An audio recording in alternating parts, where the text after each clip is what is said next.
Mélancolia.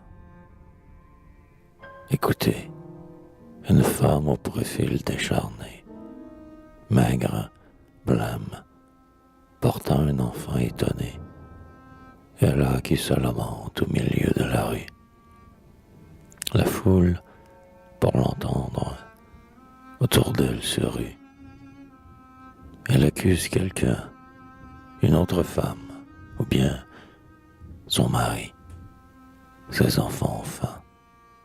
Elle n'a rien, pas d'argent, pas de pain, à peine un lit de paille. L'homme est au cabaret pendant qu'elle travaille. Elle pleure et s'en va.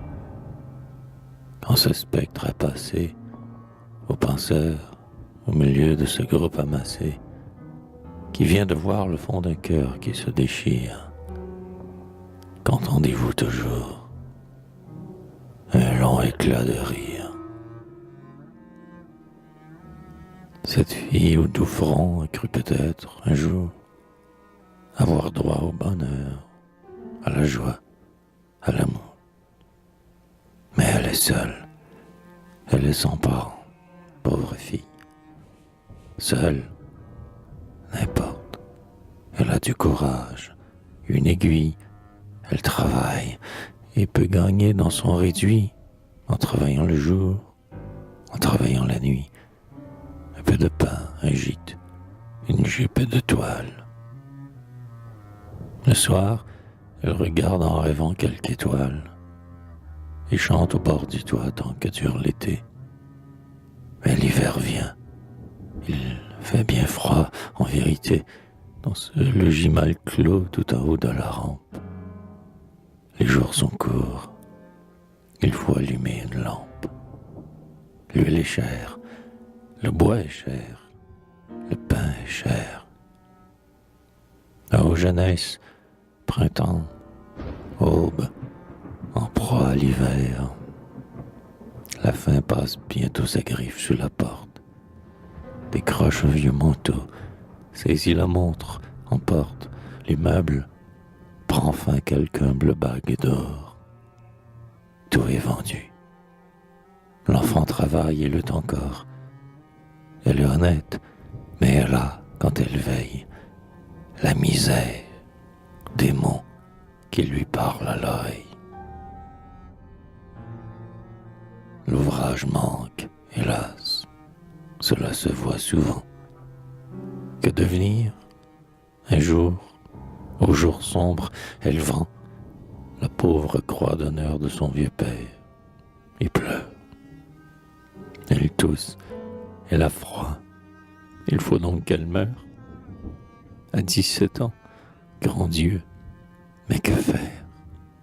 Voilà ce qui fait qu'un matin la douce fille alla droit au gouffre, et qu'enfin, à présent, ce qui monte à son front, ce n'est plus la pudeur, c'est la honte. Hélas, et maintenant, deuil et pleurs éternels, c'est fini. Les enfants, ces innocents cruels, la suivent dans la rue avec des cris de joie. Malheureuse, elle traîne une robe de soie. Elle chante, elle rit. Ah, pauvre âme aux abois. Et le peuple sévère, avec sa grande voix, souffle qui courbe un homme et qui brise une femme, lui dit quand elle vient: c'est toi? Va-t'en, infâme. Un homme s'est fait riche en vendant à faux poids. La loi le fait jurer. L'hiver dans les temps froids, le pauvre a pris un pain pour nourrir sa famille. Regardez cette salle où le peuple fourmille. Ce riche, il vient juger ce pauvre. Écoutez bien, c'est juste, puisque l'un a tout et l'autre a rien. Ce juge, ce marchand, fâché de perdre une heure, jette un regard distrait sur cet homme qui pleure, l'envoie au bagne et part pour sa maison des champs. Tous s'en vont en disant: c'est bien, bon et méchant. Et rien ne reste là qu'un Christ pensif et pâle, levant les bras au ciel dans le fond de la salle. Un homme de génie apparaît. Il est doux, il est fort, il est grand, il est utile à tous. Comme l'aube au-dessus de l'océan qui roule, il dort d'un rayon tous les fronts de la foule. Il luit. Le jour qu'il jette est un jour éclatant. Il apporte une idée au siècle qui l'attend. Il fait son œuvre. Il veut des choses nécessaires, agrandir les esprits, amoindrir les misères. Heureux dans ces travaux dont les cieux sont témoins, si l'on pense un peu plus, si l'on souffre un peu moins, il vient. Certes, on va le couronner. On le hue. Scribes, savants, rhéteurs, les salons, le cohue, ceux qui n'ignorent rien, ceux qui doutent de tout, ceux qui flattent leur roi, ceux qui flattent les goûts, tous hurlent à la fois et font un bruit sinistre. Si c'est un orateur ou si c'est un ministre, on le siffle. Si c'est un poète, il entend ce cœur, absurde, faux, monstrueux, révoltant. Lui, cependant, tandis qu'on bave sur sa palme, debout, les bras croisés, le front levé, l'œil calme, il contemple, serein, l'idéal et le beau.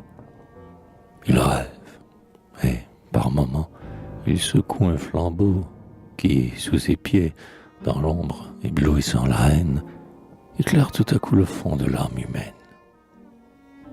Ô ministre, il prodigue ses nuits et ses jours. Orateur, il entasse ses efforts, travaux, discours. Il marche, il lutte, hélas. L'injure ardente et triste, à chaque pas qu'il fait, se transforme et persiste.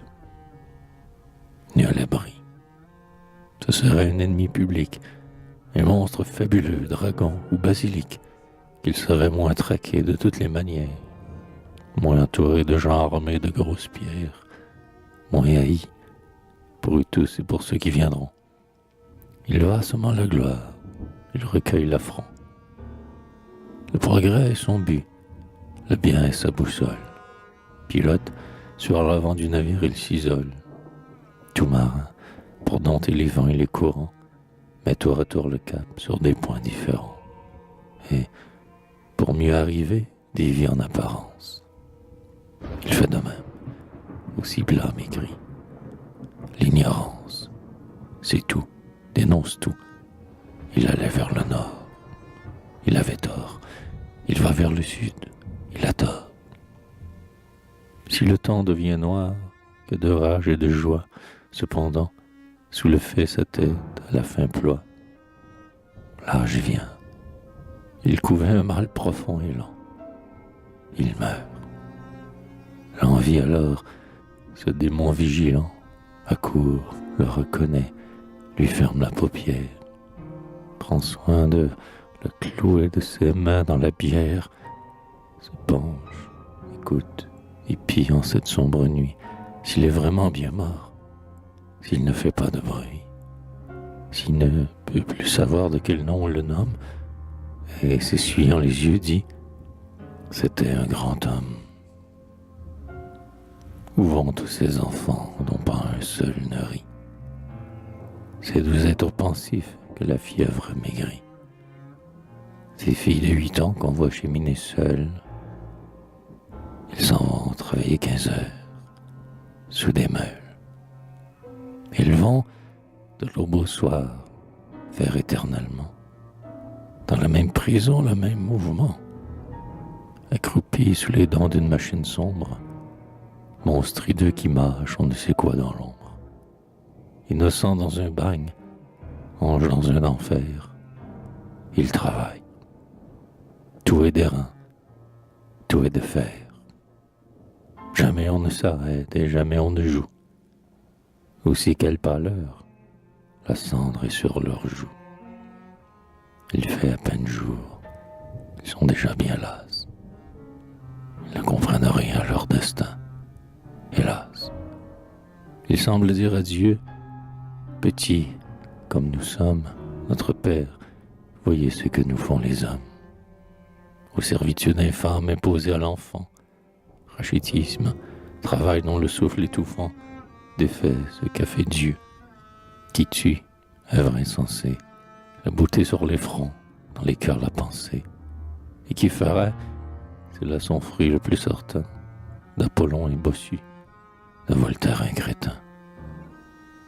Travail mauvais qui prend l'âge tendre en sa serre, qui produit la richesse en créant la misère, qui se sert d'un enfant ainsi que d'un outil. Progrès dont on demande, où va-t-il? Que fait-il? Qui brise la jeunesse en fleurs, qui donne en somme une âme à la machine et la retire à l'homme.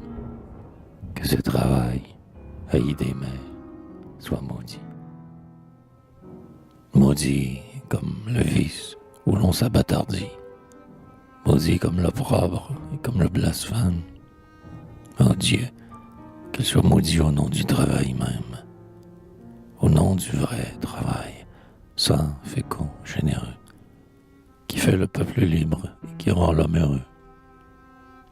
Le pesant chariot porte une énorme pierre, le limonier, suant du mort à la croupière, tire, et le roulier fouette, et le pavé glissant monte, et le cheval triste a le poitrail en sang. Il tire, traîne, Jean, tire encore et s'arrête. Le foie noir tourbillonne au-dessus de sa tête. C'est lundi. L'homme hier buvait au porcheron un vin plein de fureur, de cris et de jurons. Ah, quelle est donc la loi formidable qui livre l'être à l'être et la bête effarée à l'homme ivre? L'animal éperdu ne peut plus faire un pas. Il sent l'ombre sur lui peser.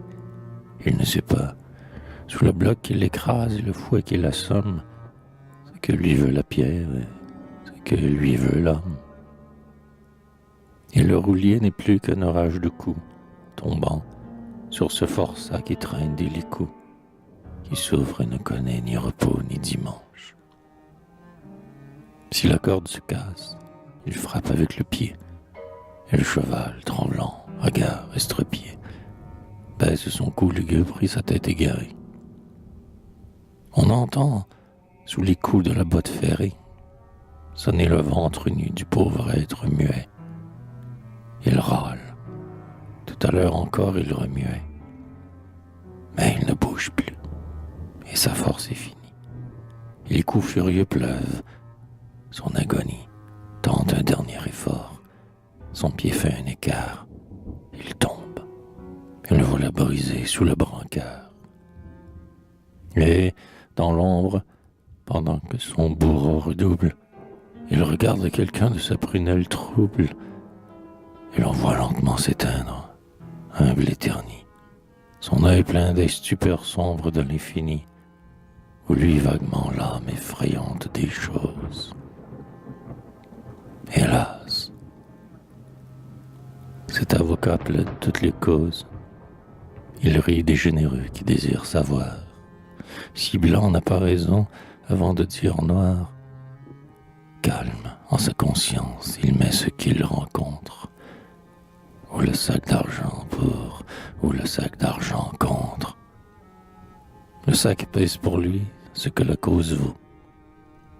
Embusqué, plume au poing, dans un journal dévot, comme un bandit tuerait cet écrivain diffâme. La foule est cet homme, il proscrit cette femme, ils sont maudits. Quel est leur crime? Ils ont aimé. L'opinion rampante accable l'opprimé, et chatte au pied des forts pour le faible et tigresse. De l'inventeur mourant, le parasite engraisse. Le monde parle, assure, affirme, jure, ment, triche, il rit d'escroquer la dupe dévouement. Le puissant resplendit et du destin se joue. Derrière lui, tandis qu'il marche et fait là-haut, sa fiente épanouie engendre son flatteur.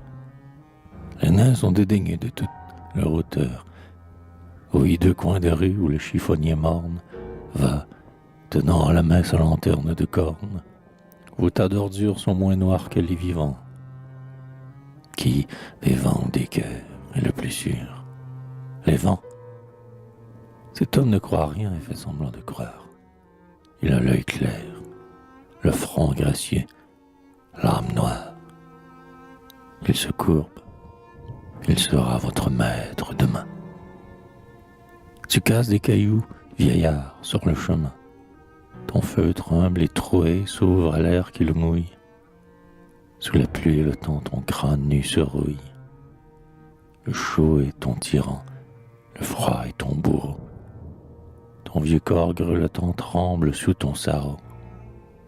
Ta cahute, au niveau du fossé de la route, offre son toit de mousse à la chèvre qui broute. Tu gagnes dans ton jour juste assez de pain noir pour manger le matin et pour jeûner le soir. Et, fantôme suspect devant qui l'on recule, regardez de travers quand vient le crépuscule.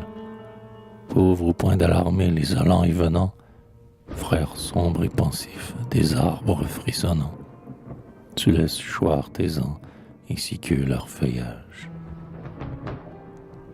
Autrefois, homme alors dans la force de l'âge, quand tu vis que l'Europe implacable venait et menait séparer notre aube qui naît, et, mère d'homme, roulait vers la France effarée, et le Russe et le Hun sur la terre sacrée se ruaient, et le Nord vomir Attila.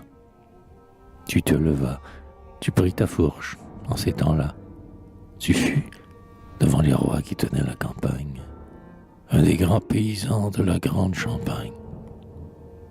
C'est bien, mais vois là-bas, le long du Versillon, une calèche arrive, et, comme un tourbillon, dans la poudre du soir qu'à ton front tu secoues, met l'éclair du fouet au tonnerre des roues. Un homme y dort, vieillard, chapeau bas.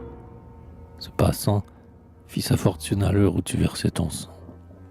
Il jouait à la baisse et montait à mesure que notre chute était plus profonde et plus sûre.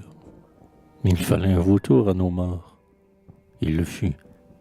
Il fit, travaillera après toujours à l'affût, suit à nos malheurs des châteaux et des rentes. Moscou remplit ses prés de meules odorantes. Pour lui, Leipzig payait des chiens et des valets, et la Bérésina charriait un palais. Pour lui, pour que cet homme ait des fleurs, des charmilles, des parcs dans Paris même ouvrant leurs larges grilles, des jardins où l'on voit le cygne sur l'eau, un million joyeux sorti de Waterloo. Si bien que du désastre il a fait sa victoire, mais que, pour la manger et la tordre et la boire, ce Sherlock, dans le sabre de Blücher, a coupé sur la France une livre de chair. Or, de vous deux, c'est toi qu'on est, lui qu'on vénère. Vieillard, tu n'es qu'un gueux, et ce millionnaire, c'est l'honnête homme. Allons debout, et chapeau bas. Les carrefours sont pleins de chocs et de combats. Les multitudes vont et viennent dans les rues. Foule, sillon creusé par ces mornes charrues. Nuit, douleur, deuil.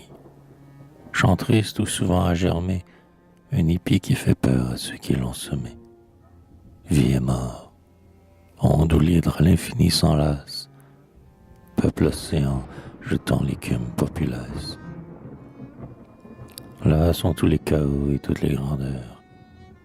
Là, fauve, avec ses mots, ses horreurs, ses laideurs, ses larves, désespoir, haine, désir, souffrance, qu'on distingue à travers de vagues transparences. Ces rues d'appétit, redoutablement, ces prostitutions, ces avilissements, et la fatalité des mœurs imperdables, la misère épaissit ses couches formidables. Les malheureux sont là, dans le malheur reclus. L'indigence, flux noir, l'ignorance, reflux, monte, marée affreuse, et parmi les décombres roule l'obscur filet des pénalités sombres. Le besoin fuit le mal qui le tente et le suit, et l'homme cherche l'homme à tâtons, il fait nuit. Les petits enfants nus tendent leurs mains funèbres. Le crime, entre béants, s'ouvre dans ces ténèbres. Le vent secoue et pousse en ses froids tourbillons. Les âmes en lambeaux dans les corps en haillons. Pas de cœur, on ne croise une aveugle chimère. Qui grince des dents? L'homme. Et qui pleure? La mère. Qui sanglote? La Vierge aux yeux hagards et doux. Qui dit « j'ai froid », l'aïeul, et qui dit « j'ai faim », tous. Et le fond est l'horreur, et la surface est joie. Au-dessus de la faim, le festin qui flamboie, et sur le parlement des cris et des douleurs, les chansons et le rire et les chapeaux de fleurs. Ceux-là sont les heureux, ils n'ont qu'une pensée, à quel néant jeter la journée insensée. Chiens, voitures, chevaux, cendres aux reflets vermeils, poussière dont les grains semblent d'or au soleil. Leur vie est au plaisir sans fin, sans but, sans trêve, et se passe à tâcher d'oublier dans un rêve l'enfer au-dessous d'eux et le ciel au-dessus. Quand on voit Lazare, on efface Jésus. Ils ne regardent pas dans les ombres moroses. Ils n'admettent que l'air tout parfumé de rose, la volupté, l'orgueil, l'ivresse et le laquais, ce spectre galonné du pauvre à leur banquet. Les fleurs couvrent les seins et débordent des vases. Le bal, tout frissonnant de souffle d'extase, rayonne, étourdissant ce qui s'évanouit, Éden étrange fait de lumière et de nuit.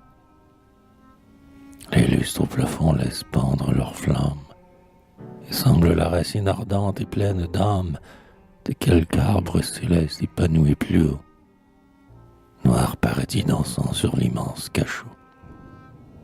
Ils savourent, ravis, l'éblouissement sombre, des beautés, des splendeurs, des quadrilles sans nombre, des couples, des amours, des yeux bleus, des yeux noirs. Les valses, visions, passent dans les miroirs. Parfois, comme au fort à la fuite des cavales, les galops effrénés courent. Par intervalles, le bal reprend haleine ou s'interrompt. On fuit, on erre deux à deux, sous les arbres sans bruit. Puis, folle et rappelant les ombres éloignées, la musique, jetant les notes à poignée, revient, et le regard s'allume, et l'archet, bondissant, ressaisit la foule qui marchait. Ô délire, et dansant et de bruit enivré, leur emporte en riant les rapides soirées, et les nuits et les jours, feuilles mortes des cieux. D'autres, toute la nuit, roulent les dés joyeux, ou bien âpres et mêlant les cartes qu'ils caressent, où des spectres riants ou sanglants apparaissent, leur soif de l'or, penchés autour d'un tapis vert, jusqu'à ce qu'au volet le jour baille entr'ouvert, poursuit le pharaon, l'on connaît ou l'ombre. Et pendant qu'on gémit et qu'on frémit dans l'ombre, pendant que les greniers grelottent sous les toits, que les fleuves, passant plein de lugubres voix, heurtent au grand quai blanc les glaçons qu'ils charrient, tous ces hommes contents de vivre, boivent, rient, chantent, et par moments on voit au-dessus d'eux deux poteaux soutenant un triangle hideux qui sortent lentement du noir pavé des villes. Ô forêt, bois profond, solitude, asile.